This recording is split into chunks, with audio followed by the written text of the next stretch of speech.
अस्सलाम वालेकुम वरहमतुल्लाहि वबरकातुहू। मेरे प्यारे अजीज़ दोस्तों, जी मैं मन्नती बच्चा आपका मियाँ अजमेरी अताए गरीब नवाज़, मुरीद गरीब नवाज़, गुलाम गरीब नवाज़, खादिम गरीब नवाज़ और नौकर गरीब नवाज़।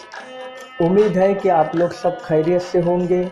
अल्लाह ताला का बेइंतहा करम और शुक्रगुज़ार हूँ। अल्हम्दुलिल्लाह जी मैं भी खैरियत से हूँ। जैसे कि आप सभी लोगों को पता ही है कि अभी जो ये आने वाला पीर है, तब जो है ईदुल अज़हा है, यानी बकरा ईद। आपको सब पता ही है ना, सब तो ज़्यादा बकरा ईद ही बोलते हैं, बहुत से कम लोग जो है ईदुल अज़हा बोलते हैं।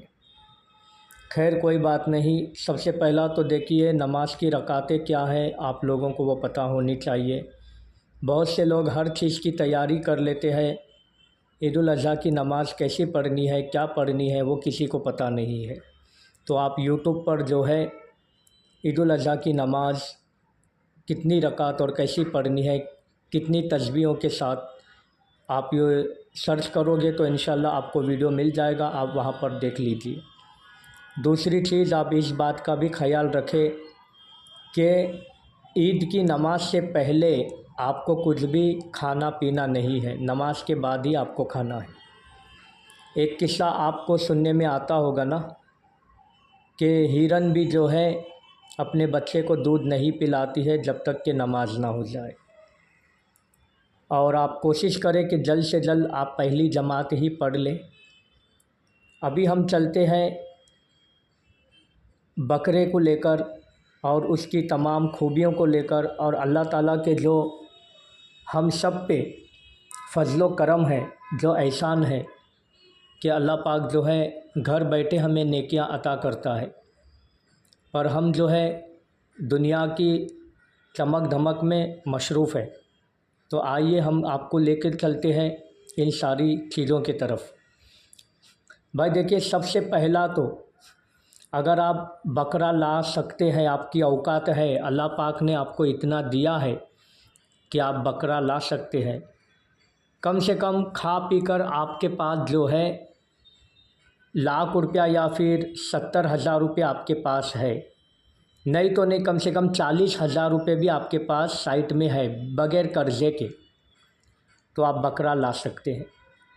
और जो भी बकरा लाएगा उसे सबसे पहले जो है अपने लिए लाना है।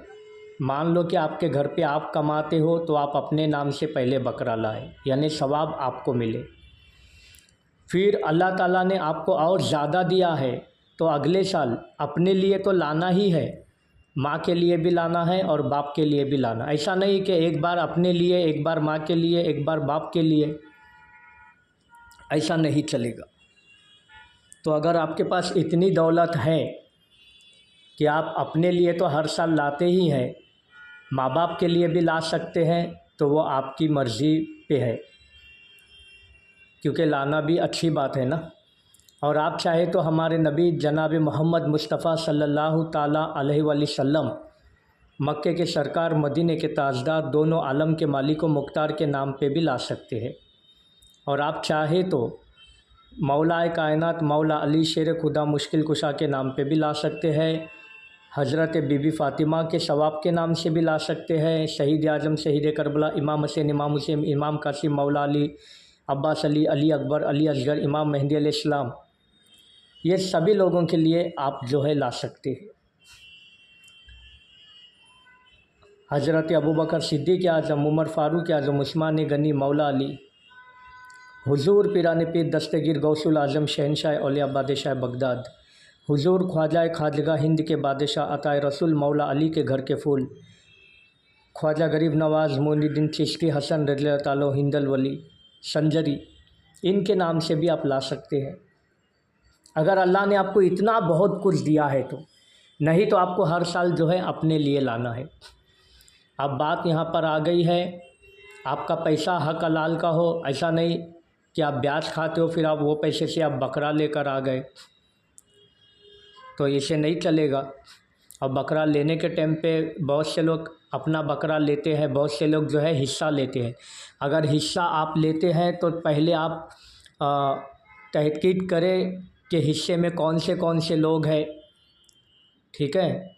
गद्दार रसूल अगर उसमें मिले हुए हैं तो आपकी कुर्बानी बेकार चली जाएगी। तो आप पहला ये इंक्वायरी करें कि उसमें कौन से लोग हिस्सा ले रहे हैं। और अगर आप खुद अपनी कुर्बानी करते हैं तो बकरे को देखें, बकरा कम से कम 1 साल का हो और कोई भी उसमें ऐब ना हो, यानी आँख टूटी ना हो, कान टूटा ना हो, पैर टूटा ना हो, कहीं पे कोई ज़ख्म ना हो, बीमार ना हो, बूढ़ा ना हो, ये सारी चीज़ें भी आपको देखनी है।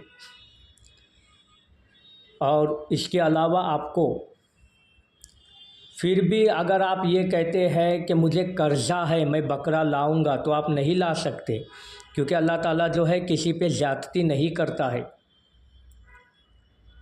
अगर आपके ऊपर कर्ज़ा है तो पहले आप कर्ज़े को चुका दें, बाद में आप लाए। आप अल्लाह से दुआ करें। बहुत से लोग ये सोचते हैं कि मुझे कर्ज़ा है पर मैंने बकरे के पैसे गले में डाल के रखे हैं। नहीं, तो बेहतर है कि वो पैसे से आप अपना कर्ज़ा फेडें, बाद में लाए। और कर्ज़ा लेकर भी आपको बकरा नहीं लाना है। कर्ज़ा है पर बहुत से लोग जो है किसी से उधार कर्ज़ा लेकर भी बकरा लाते हैं, ऐसा नहीं, ये दिखावा हो गया, आपकी नीयत फिर दिखावे की है, ठीक है।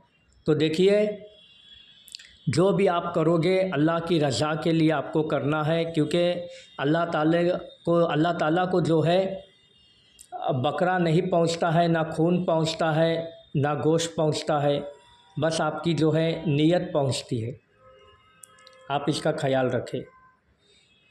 और जो शख्स बकरा लाता है, मान लो कि वो अपने लिए लाया है और माँ बाप के लिए लाया, नहीं तो सिर्फ़ अपने लिए ही लाया है, तो उस शख्स को जो है चाँद की 1 तारीख से लेकर जब तक वो कुर्बानी कर ना दे, जब तक शरीर के हिस्से का कोई भी बाल वो नहीं काटेगा, चाहे मूछ हो, बाल हो, शर्मगाह के बाल हो, बगल के बाल हो, कोई भी वो नहीं काटेगा। जब कुर्बानी करेगा उसके बाद ही उसको हर चीज़ की काट करनी है, चाहे वो नाखून ही क्यों ना हो।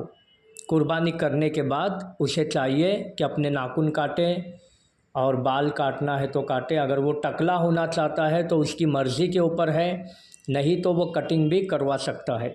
और जो शख्स बकरे लाने की तमन्ना थी पर वो नहीं ला पाए कर्ज़े होने की वजह से, तो वो भी ऐसा कर सकते हैं। चाँद की 1 तारीख से लेकर बकरा ईद की नमाज़ होने तक अपने नाखून, बाल किसी भी तरह के कहीं पे भी ना काटें। और ईद की नमाज़ पढ़ने के बाद कहीं पर भी कोई भी पहली कुर्बानी हो गई, उनके कान में रकात पड़ गई, हाँ भाई ये फ़लाँ बिन फ़लाँ ने बकरा काट दिए, तो आप जो है अपने नाखून काट सकते हैं, अपनी मुच्छी के 4 बाल काट सकते हैं, और कहीं के भी आप बाल काट सकते हैं, और सर के बाल भी काट सकते हैं। अगर आपको टकला होना है तो आप हो सकते हैं, नहीं तो टकला होना ज़रूरी नहीं है, आप कटिंग भी करवा सकते हैं। तो ऐसा करने से जो शख्स जो बकरा नहीं लाया, अल्लाह के तरफ से उसे कुर्बानी का सवाब इंशाअल्लाह मिलेगा। तो देखिए, अल्लाह पाक ने हमारे लिए कितनी आसानी और कितनी अच्छी चीज़ें हमारे लिए रखी हुई है कि जो नहीं ला सकते उसे भी कुर्बानी का सवाब मिल रहा है। तो ये सारी चीज़ें बहुत अहम है भाई। ऐसी सारी चीज़ों को जो है हमें हर मुसलमान भाई बहनों तक पहुंचाना चाहिए। आज मुसलमान ये सारी चीज़ों से अनजान है। और दूसरी चीज़ अभी बात आती है कि बहुत से लोग जो है बकरे को, जो बच्चे होते हैं ना, छोटे बच्चे 15 साल 16 साल के, लोग लड़ाते हैं। लड़ाना नहीं चाहिए बकरे को, और बकरे को जो है लात नहीं मारना चाहिए, बकरे को कान पकड़ के खींचना नहीं चाहिए, बकरे के ऊपर कोई गंदी चीज़ नहीं रखनी चाहिए, बकरे को गंदे जगह में रात को नहीं सुलाना चाहिए। और बकरा काटने के टाइम पे अगर आपके 2 बकरे हैं तो एक को काट रहे हैं तो दूसरे को उसके सामने नहीं रखना, यानी उसके सामने उसको नहीं काटना चाहिए। और बकरे के सामने जो है छुरी को धार नहीं करनी चाहिए। और बकरा काटने के पहले उसको नहलाना चाहिए, उसे आराम से इज़्ज़त के साथ ज़मीन पे सुलाना चाहिए। ऐसा नहीं कि उठाकर पटक दिया और उसका वैसे ही टांग टूट गया, तो भी आपकी कुर्बानी नहीं होगी, ठीक है। तो जब 1-2 बकरे रहते हैं तो एक बकरे के सामने चाकू धार करते हैं, उसको काटते हैं उसकी आँख के सामने, तो वो बकरा वैसे ही मर जाता है हैबत होके। कि अभी मेरी बारी है। तो ये सारी चीज़ों का आप लोगों को ख्याल रखना है, इसलिए ख़ास तौर पे वीडियो बनाई गई है। तो ये सारी चीज़ों का आप ख्याल रखें और वीडियो को ज़्यादा से ज़्यादा अपने यार दोस्तों तक, रिश्तेदारों तक आप शेयर करें। क्योंकि देखिए, कुर्बानी करना तो हर एक पे फ़र्ज़ है, पर कोई ला पाता है, कोई नहीं ला पाता है। इस वजह से अल्लाह ताला ने अलग अलग तरह की स्कीमें रखी हुई है ताकि गरीब से गरीब भी बकरे का सवाब पा सके। और दूसरी चीज़, जब आप बकरा लाओगे तो उसका दिखावा बिल्कुल भी नहीं करना है। जैसे कि आप जानबूझ के उस रोड से लेके जाना चाहते हो जहाँ के आपके दुश्मन रहते हैं, ताकि लगे कि भाई खालिद भाई कितना बड़ा बकरा लाए, और वो जले कि अल्लाह ताला ने उनको कितना दिया है और हम नहीं ला पाए। दिखावा कि देखो हम इतने बड़े बड़े बकरे लाते हैं, तुम एक मुर्गी भी नहीं काट सकते। जानबूझ के ये रोड से ला सकते हैं, पर जानबूझ के बोलते हैं कि टेम्पो वाले को उधर घुमाना ताकि उनको दिखे कि कितने बड़े बकरे लेकर गए, और हम एक मुर्गी भी नहीं ला सकते। तो ये भी नहीं करना चाहिए। और बकरा लाने के बाद शौफ करते हैं लोग, भाई कितने का, 1.5 लाख का है, 1.5 लाख का एक, हाँ एक 1.5 लाख का, तो कितने भारी बकरे लेकर आए। ये भी नहीं करना चाहिए।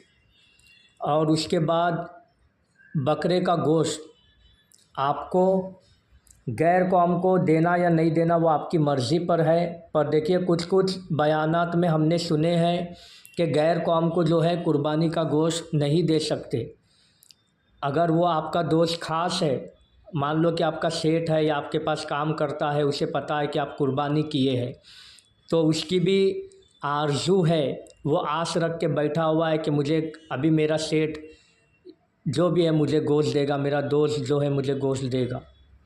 तो वैसे वक्त पर बड़े बताते हैं कि आप बाहर से गोश्त लाए और उसे दे दें और कहे कि हाँ भाई हमने कुर्बानी की, ये हमारा गोश्त है। अभी ऐसे बताते हैं, यह हदीस से कहीं पर भी साबित नहीं हुआ है, क्योंकि अल्लाह ताला ने कुर्बानी करने को कहा है, उसका गोश्त जो है सभी यतीमों, गरीबों में, रिश्तेदारों में बांटने को कहा है। कहीं पर भी ये लिखा हुआ नहीं है कि अपने को देना है, गैर को नहीं देना है, इसको देना है, उसको देना, ये कुछ भी कहीं पर भी बात नहीं मिलती है। पर बड़े बताते हैं, वो कहाँ से बताते हैं उसका कोई आइडिया नहीं है। तो देखिए, अगर आप परहेज़ करना चाहते हैं तो आप बाहर से मंगा कर दे सकते हैं। अगर आप चाहते हैं नहीं, ऐसी कोई बात नहीं, अल्लाह की राह की चीज़ हर कोई खाना चाहिए, तो आप दे सकते हैं, वो आपकी मर्ज़ी के ऊपर है।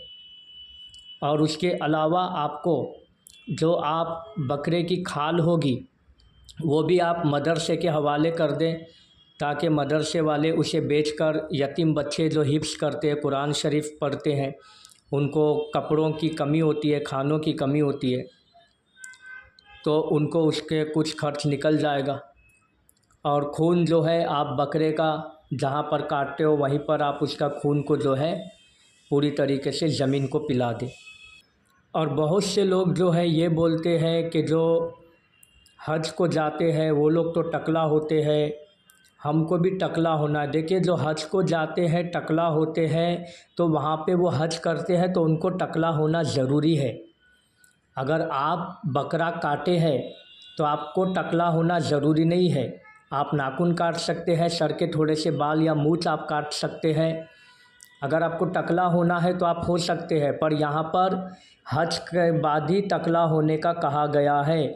बकरा काटने वाले को टकला होने को नहीं कहा गया। आप अगर बाल काट ले तो भी चलेगा, नहीं आप चाहते हैं कि मैं पूरा टकला ही हो जाऊं, तो आप टकला हो सकते हैं, यानी गंजा हो सकते हैं।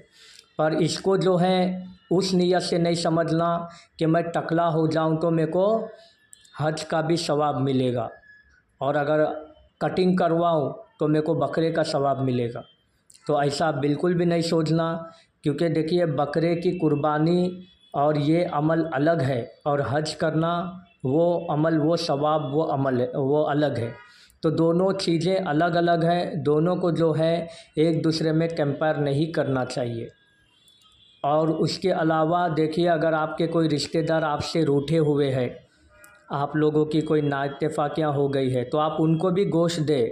अगर आप उनको छोड़कर बकरा करते हो, क्या पता ये कुर्बानी आपकी कबूल ही ना हो।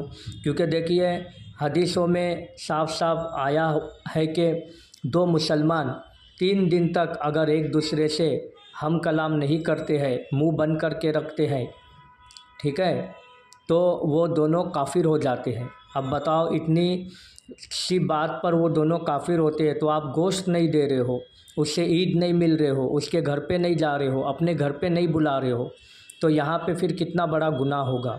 तो आपकी कुर्बानी भी नहीं होगी, आपकी ईद की नमाज भी नहीं होगी। तो जहाँ पे देखिए आप इतनी मेहनतें कर रहे हो और लाखों रुपए के आप बकरे ला रहे हो, तो हर इंसान को ये चीज़ मिलनी चाहिए, ख़ास करके पहला रिश्तेदारों को मिलनी चाहिए।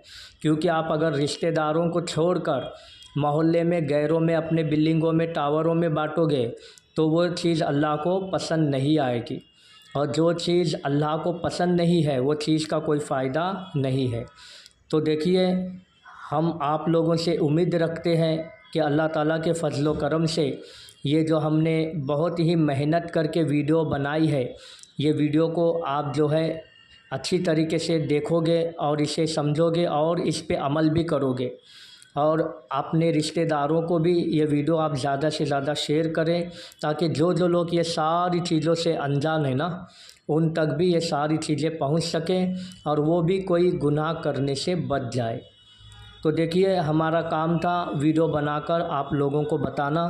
आगे ये जो भी करना है वो आपकी मर्ज़ी के ऊपर है और आपके ऊपर है। तो आप जो है अपने यार दोस्तों में वीडियो को शेयर कर कर सवाब दायन हासिल करें। और दूसरी चीज़ आपको ये भी बोलना है, बकरा ईद में आप ज़्यादा से ज़्यादा जो है मस्जिद को तामीर करें।